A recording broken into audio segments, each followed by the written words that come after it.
उसे बचपन से ही कंप्यूटर का बहुत शौक था। इस शौक को देखते उसके पिताजी ने जैसे तैसे करके उसको कंप्यूटर खरीद के दे दिया, लेकिन इसके चलते वो 10वीं क्लास में फेल हो गया। लोगों ने तो यहां तक कहना शुरू कर दिया जो 10वीं क्लास का एग्जाम नहीं पास कर पाया वो जिंदगी में क्या करेगा। लेकिन उसे अपने पैशन पे भरोसा था।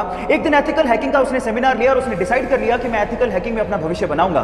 फिर क्या था, अपनी मेहनत के चलते आज वो लड़का बड़ी बड़ी कंपनीज जैसे कि Facebook, Apple, Google, Yahoo, Microsoft के प्रोग्राम्स में बग यानी कि कमियां ढूंढ के करोड़ों रुपया कमाता है और उसके अलावा साइबर क्राइम में वो पुलिस की मदद भी करता है। Yes, I am talking about Manan Shah. Guys, यहां सीखने लायक बात यह है कि अगर आपके पैशन में आपको भरोसा है तो आप एक दिन जरूर सक्सेसफुल होंगे।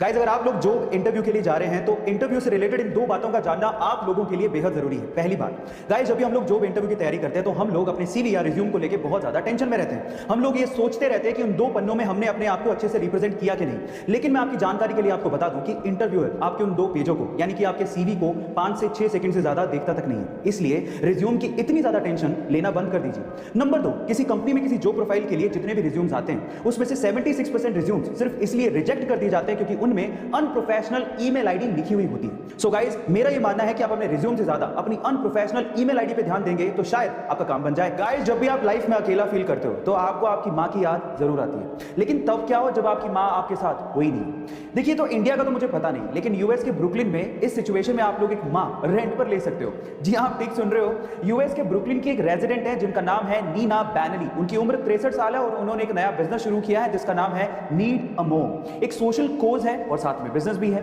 जिसमें वो अपनी मदरहुड की सर्विसेज लोगों को प्रोवाइड करती हैं। वो आपको सांत्वना देंगी, आपकी पूरी बात ध्यान से सुनेंगी और अगर आप चाहें तो वो आपको गाइड भी करेंगी। है ना अमेजिंग फैक्ट। गाइस, आपको इसके बारे में सुन के कैसा लगा चैट सेक्शन में जरूर लिखिएगा। गाइस, अगर मैं आपसे कहूं कि 2020 का दुनिया का नंबर 1 टीचर अवार्ड इंडिया के गांव के सरकारी स्कूल में पढ़ाने वाले एक टीचर को दिया गया है तो शायद आप लोगों को यकीन ही ना हो, लेकिन महाराष्ट्र के सोलापुर गांव के रंजीत सिंह दिसाले जी को यूनेस्को ने ग्लोबल टीचर अवार्ड 2020 से सम्मानित किया है।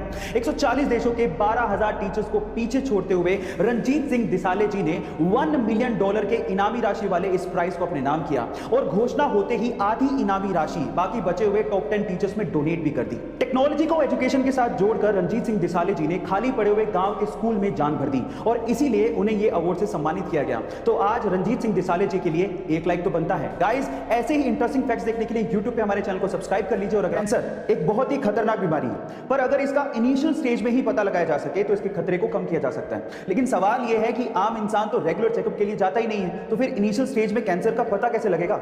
लेकिन अगर आपके पास कुत्ता है तो आप इसका इनिशियल स्टेज में ही पता लगा सकते हैं। कैसे, मैं आपको बताता हूं। रिसर्च के अनुसार यह पता लगा है कि जिस इंसान को कैंसर होता है उसके शरीर से एक स्पेसिफिक गंध आती है जिसे कुत्ते बड़े आसानी से सूंघ लेते हैं और अजीब व्यवहार करने लगते हैं। तो अगर आपका कुत्ता आपसे अजीब व्यवहार कर रहा है तो आप समझ जाइएगा कि आपको डॉक्टर के पास जाके चेकअप करवाने की जरूरत है ना ये अमेजिंग फैक्ट। गाइस, ऐसे ही इंटरेस्टिंग फैक्ट्स के लिए YouTube पे हमारे चैनल को सब्सक्राइब कर लीजिए और अगर आप Instagram पे देख रहे हैं तो मुझे फॉलो करना मत भूलिएगा। मिलते हैं अगली वीडियो में।